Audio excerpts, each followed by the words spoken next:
另外咧都想你哋咧俾我知道你個名啦，係啦，咁都知道有邊啲同學呢個網課，咁啊你可以打翻你個班別學號啊，好似你以前咁樣上 Zoom 咁樣啦，都俾我知道翻你係邊一個啦，讀邊一班啦咁樣。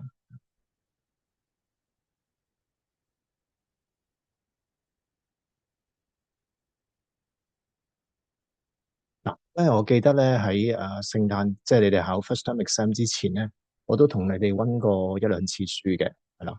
咁當時就好急趕啦，因為即係都想俾少少 idea 大家點樣去温習咁樣。咁但係去到嚟緊而家，我希望每星期都至少有一次嚇，同你哋一路keep 住咁樣去準備個 DSE。咁所以咧，我會講得詳細少少。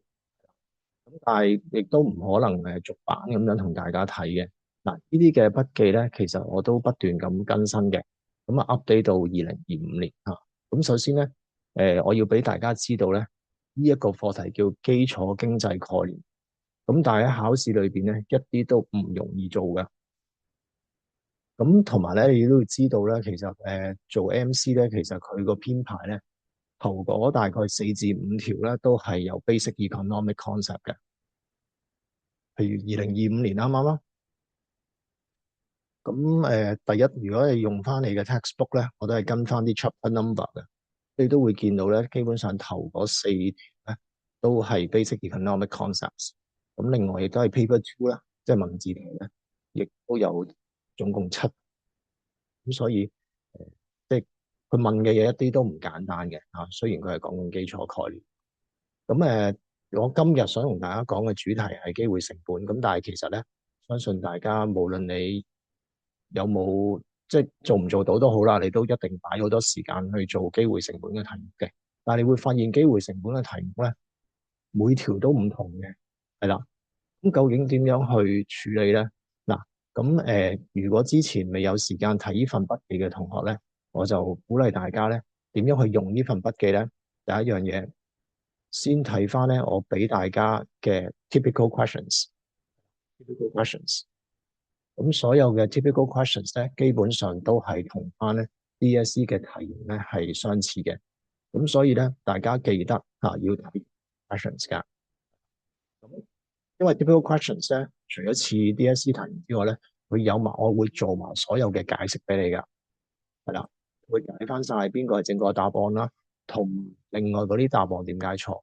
嗱，我今日咧可能會講多少少咧，我點樣，或者係如果你都仲係呢一刻都唔知點樣讀 econ，或者你好俾心機讀 econ，但係分數永遠都係同你付出好似唔正比嘅時候咧，我講多少少，我俾大家嘅一啲嘅溫習嘅技巧，特別係做 MC。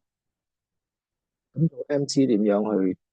即係從個做 MC 或者睇 MC 去提升自己嘅能力咧。第一，你唔係要揾個題嘅正確答案，要知道埋另外嗰3個答案點解錯，呢個第一樣嘢。第二樣嘢，呢3個答案雖然係錯，可唔可以試下將佢改做一個正確？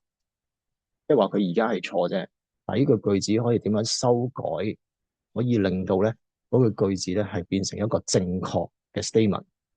OK，咁所以我用呢一種方式嘅目的，我而家解一解俾你聽，點解要咁做咧？就係你如果習慣咗係用一個好主動嘅態度去處理條問題啊，到你考 DSE 去見到一條新嘅問題，其實新嘅問題好老實講，都係嚟自過往嘅一啲題嘅一啲 modification 啊，一啲嘅修訂。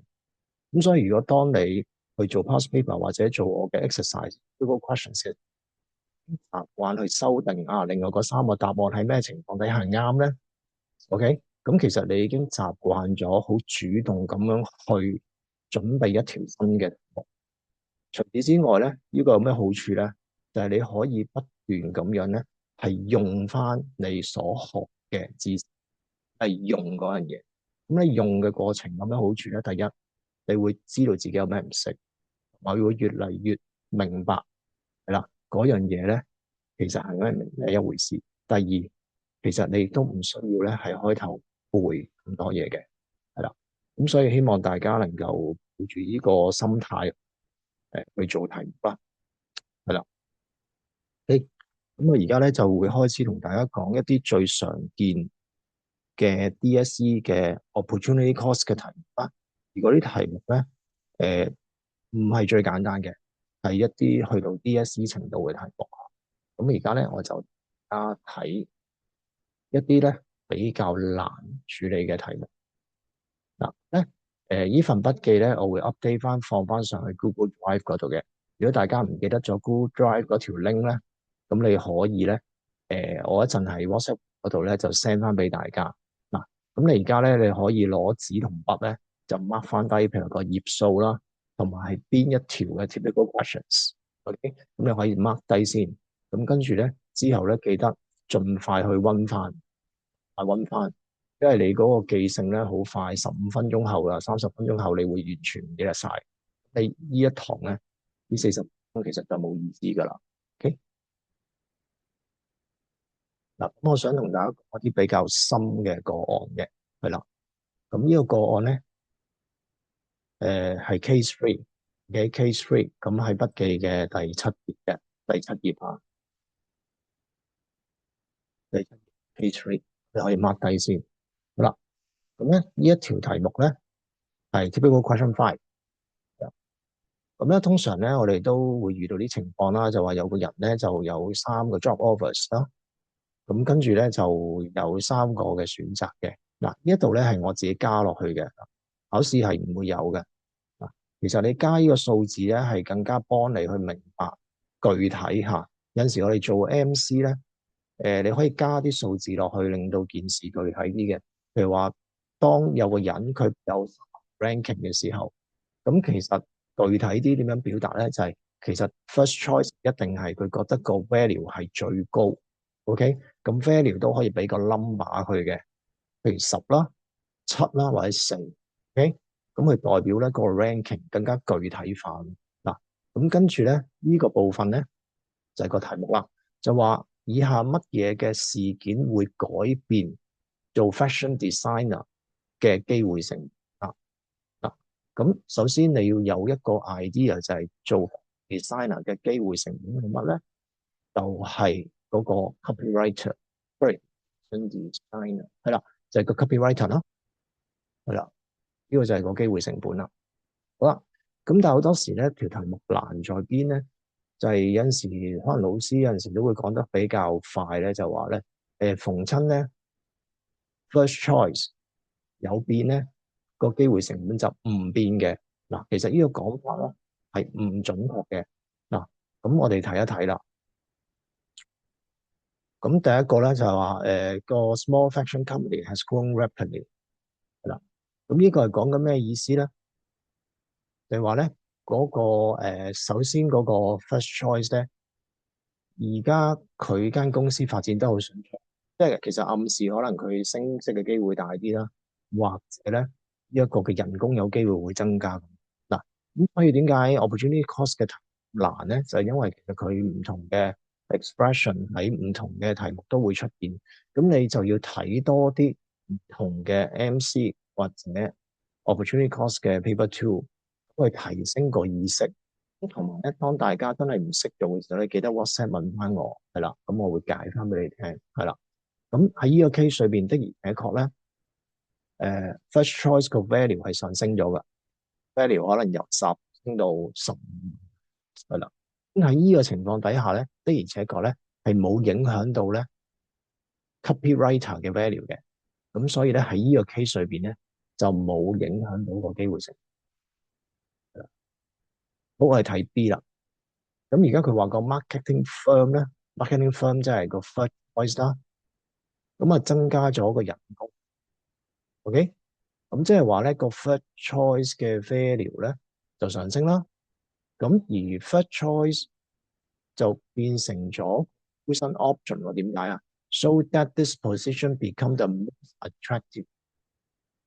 咁即係換言之咧，本身 translator 嘅 value 係4嘅啫。但係自從呢個句子講咩啊？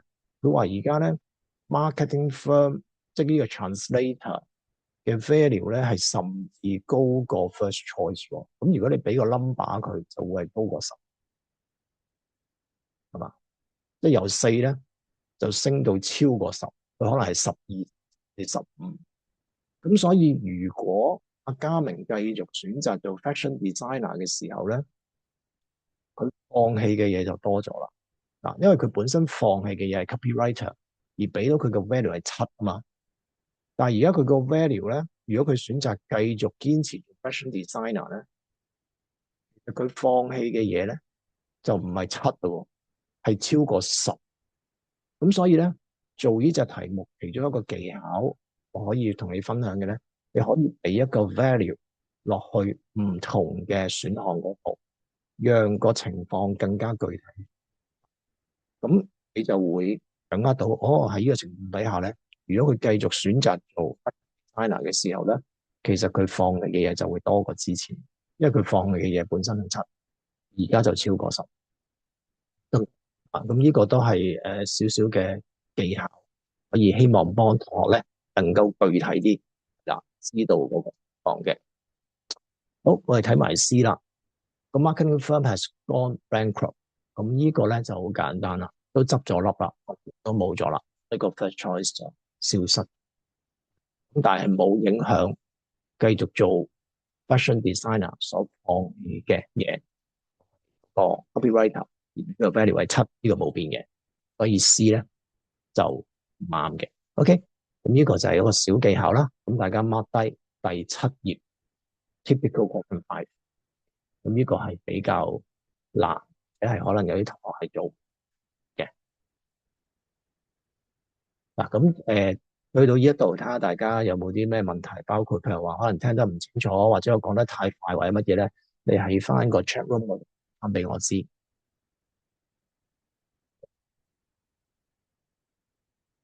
因為記住咧，我哋以前大家上網睇聖坡嗰陣咧，佢就冇人出聲，咩都冇。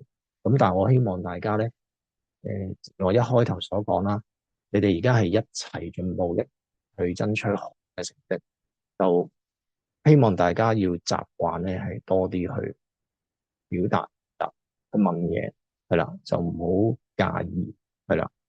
你就算你識都好咧，你都可以同人分享。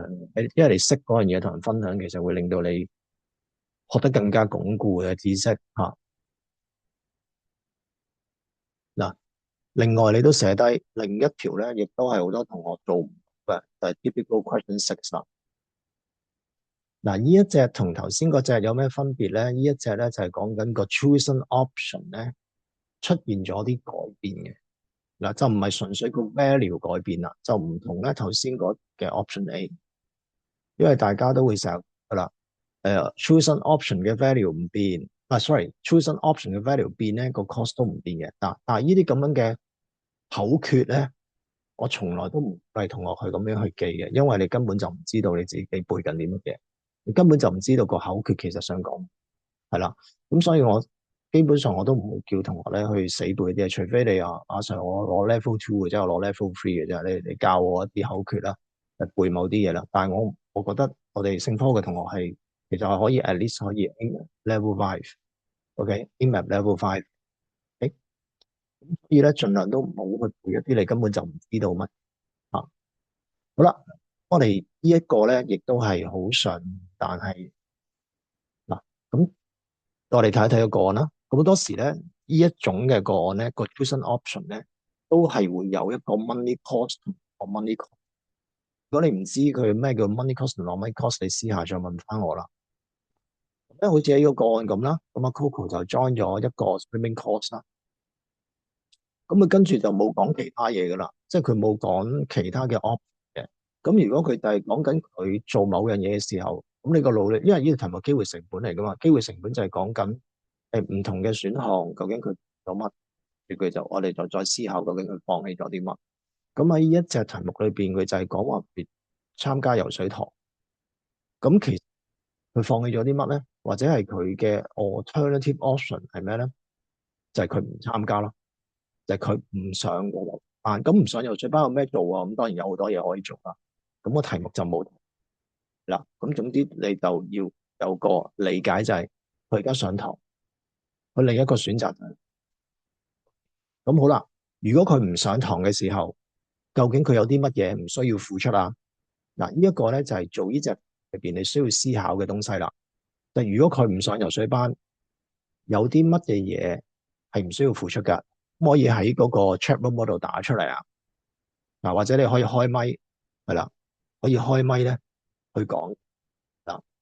如果佢唔上呢個游水堂嘅時候，其實有啲乜嘢佢係唔需要付出㗎。嗱，我俾10秒時間大家諗一諗，你可以喺 chat room 度打，或者你開咪話俾我知好冇啊？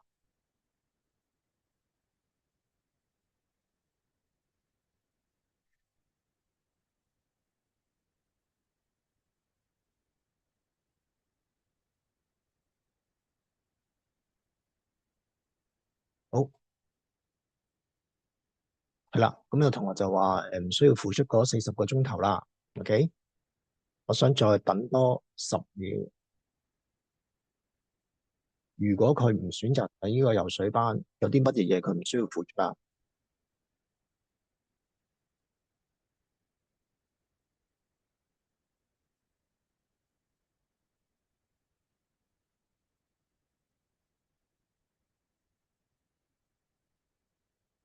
嗱，我唔想嗌名啊，呢度又唔係學校啊，咁但係我希望我都試下，無論喺 chat room 或者你直接開咪講啊嘛。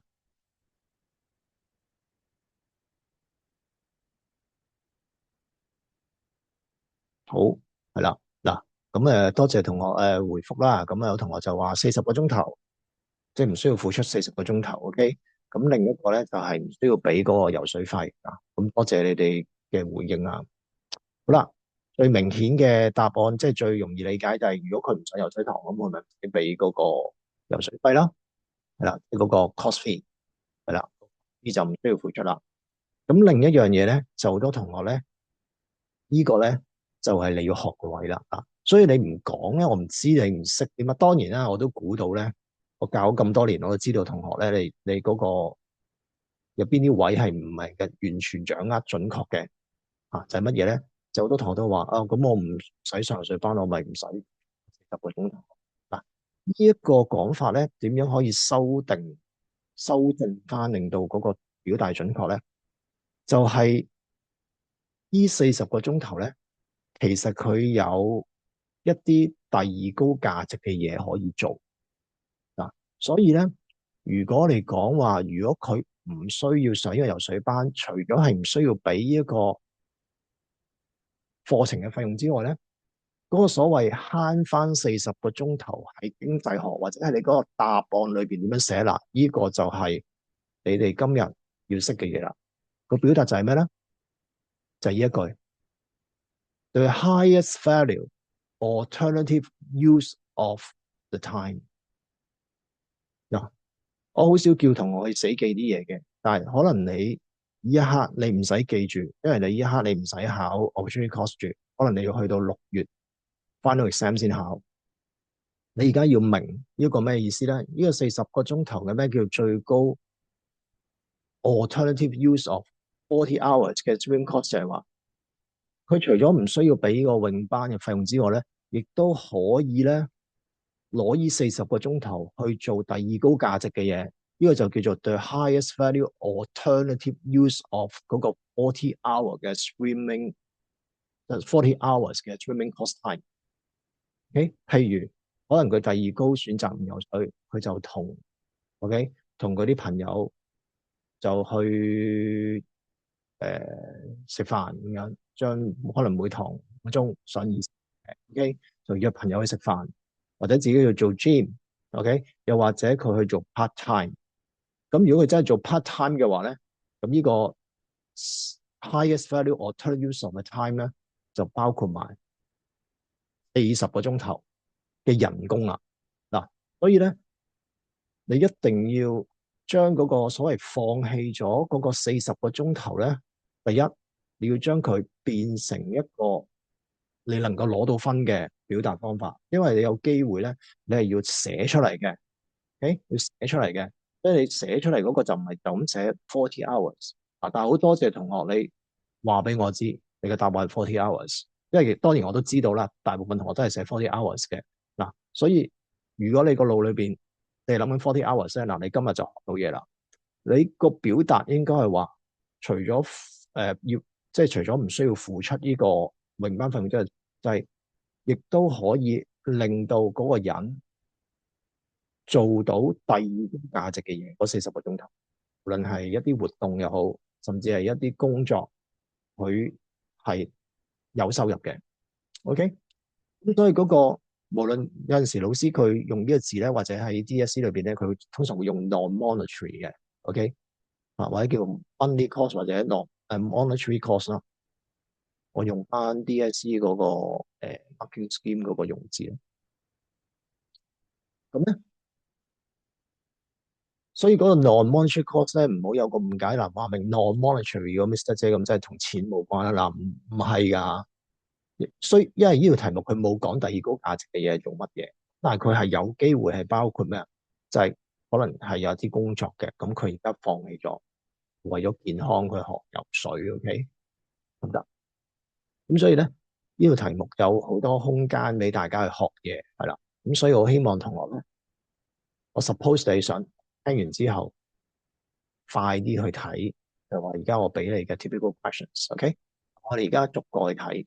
The course is more interesting than what expected。呢個純粹係講個 value 上升啦，係啦。咁所以唔會牽涉到個費用啦，教練費嘅費用啦，又或者係嗰個monetary cost，即係個 monetary cost 冇升，教練費冇升，個 non-monetary cost 冇升。OK，所以一嗰個就唔影響嗱，即係呢一個一咧，就同上高呢個 A 係一模一樣嘅。第二啦，嗱，二啦，開始複雜啦。個泳班縮短咗30個鐘頭，咁個 support 教練費一樣啦。咁即係話咧，呢一個 non-monetary cost 咧降低咗啦。呢一個係 chosen option 改變嘅，呢個係 chosen option 改變咗，得唔得？咁而個 chosen option 裏邊嘅 non-monetary cost 改變咗，係減少咗。所以如果佢繼續選擇游水嘅時候，佢放棄嘅 non-monetary，即係個 non-monetary cost 降低咗，一個 cost 係下跌咗嘅。咁所以題目咧，佢問你有咩情況會令個 cost 啊嘛改變嘅，包括降低啦。所以第二呢個答案就係正確啊，啱。咁咧佢發現咧自己就好驚水喎，即係咧佢就需要多啲時間去克服啦。咁其實真係暗示啦。所以咧有陣時咧即係啲題目咧佢嘅寫法千變萬化，你做唔到，要解啦。就話其實佢要用多啲時間學呢一樣嘢。係啦，咁所以個 time cost 即係個 non-monetary cost，好多時候你都叫 time，叫時間成本啦。咁但係咧，記住咧，個 time cost 就唔係你講叫40個鐘，再講多次，叫做 highest value alternative use，或者 use of 個40 hours 嘅 swimming course。呢個 case 咧個 time cost 會上升啦，即係個 non-monetary cost 會上升。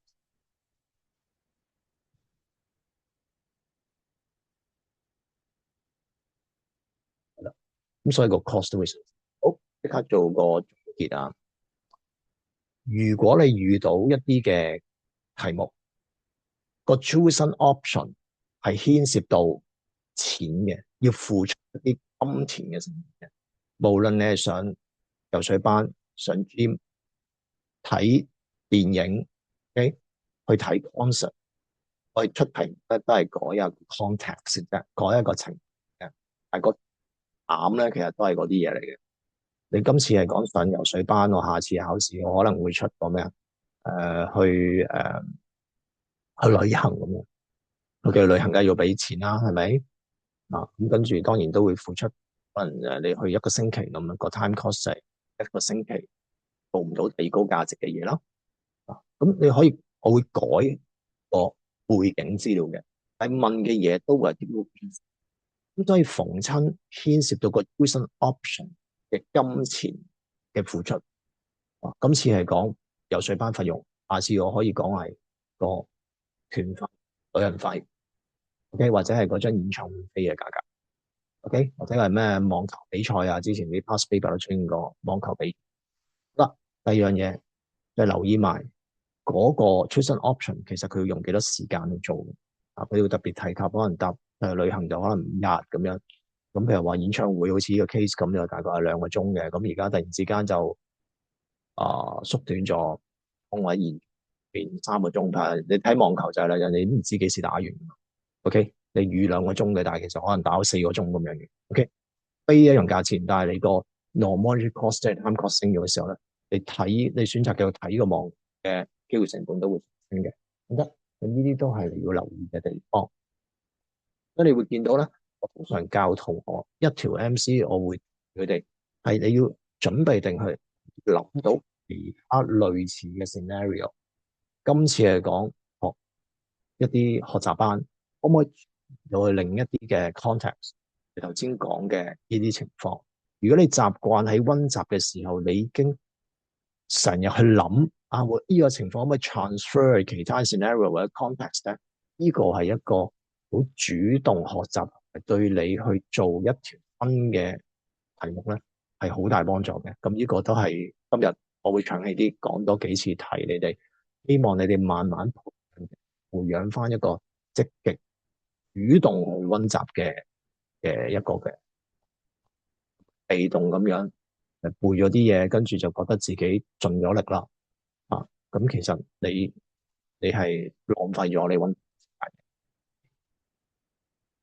好啦，咁仲有啲乜嘢嘅機會成本題目咧？仲有2、3條到嘅嗱，咁就而家就差唔多35分鐘啦。咁可能我講多5分鐘，個 Zoom 都會完噶啦，係啦。咁但係我都想同大家繼續講落去嘅。咁你有2個選擇，第一咁要走啦，咁你要走嘅，咁你就走啦，因為你可能你有其他 commitment 嘅。如果你話我仲有時間喺度上實體課嘅，會 send 第二條 link 俾你哋。OK，我會 send 第二條 link 喺 WhatsApp group 嗰度，你可以再加入去。我會繼續同你講嘅，OK。好啦，我哋繼續睇多一條啦。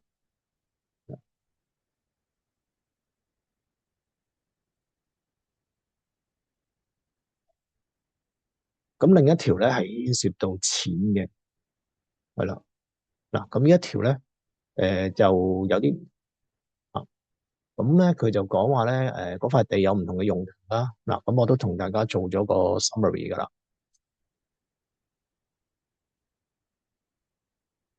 咁咧佢有4個選項嘅，係啦，就係攞嚟起住宅啦，起工廠咯，起寫字樓啦，或者係攞嚟耕田啊。OK，咁佢都列咗咧有唔同嘅價值嘅。咁其實佢列咗唔同嘅價值，其實已經係暗示緊咧，你需要做一個 ranking 嘅，係啦。因為理論上價值越高，你個 ranking 應該係越高嘅，得唔得？嗱，咁啊排晒位啦。好啦，咁跟住啦，佢就問你啦，如果攞呢塊地去做工廠嘅機會成本係乜？如果攞塊地去做工廠，OK，咁佢放棄嘅最高價值啦。如果佢選擇攞嚟起工廠嘅時候，你你個腦裏邊要諗乜嘢咧？我哋不斷都係諗，第一佢有啲咩 foregone option，佢有啲咩選擇佢放棄咗先，就係起住宅、寫字樓同埋農地或者耕田。咁跟住啦，機會成本係咩意思啊？就喺放棄嘅選擇裏邊最高價值嘅。嗱，我打翻俾你啊，因為我強調嘅係同學咧喺做題目嘅時候，你識得去問問題嘅。第一條問題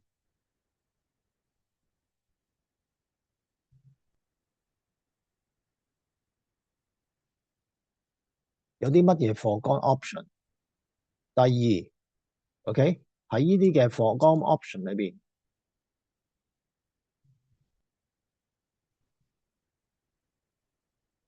，which one is the highest value？因為我哋成日背咩機會成本叫做highest value option foregone 咧，我相信咧絕大部分生嘅人而家嚟講都你會講到俾我知中文嘅意思嘅，喺放棄嘅選項裏邊最高價值。咁但係其實實體係乜嘢咧？你冇一個例子或者冇一個情景嘅時候，其實你唔係咁 sure 你係咪真係識嘅。因為我當俾條題目你就做唔到嗱，所以你一定要喺即係好似你學一個新嘅技能咁樣，你開頭係好悶嘅，你要做好多 drilling 啊，去重複去做嗰啲嘅技巧，但係你一定要實踐，即係你要同人哋打比賽，喺個比賽裏邊再修正翻嗰個技術嘅。所以就其實你考 DSE 都係你喺做題目去睇題目嘅時候咧，係修正緊，即係咩叫修正咧？就係 check 下自己其實你係咪真係明咧？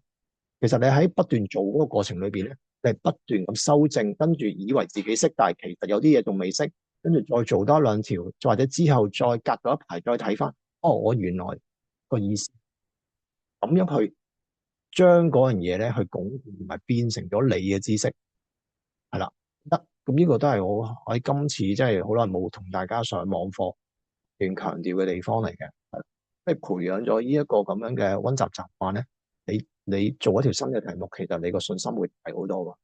好啦，咁所以咧喺呢個 foregone option 裏邊最高價值嘅依舊都係，所以佢放棄嘅就係 1 million，OK，1 million。咁而佢選擇攞塊地去做農地，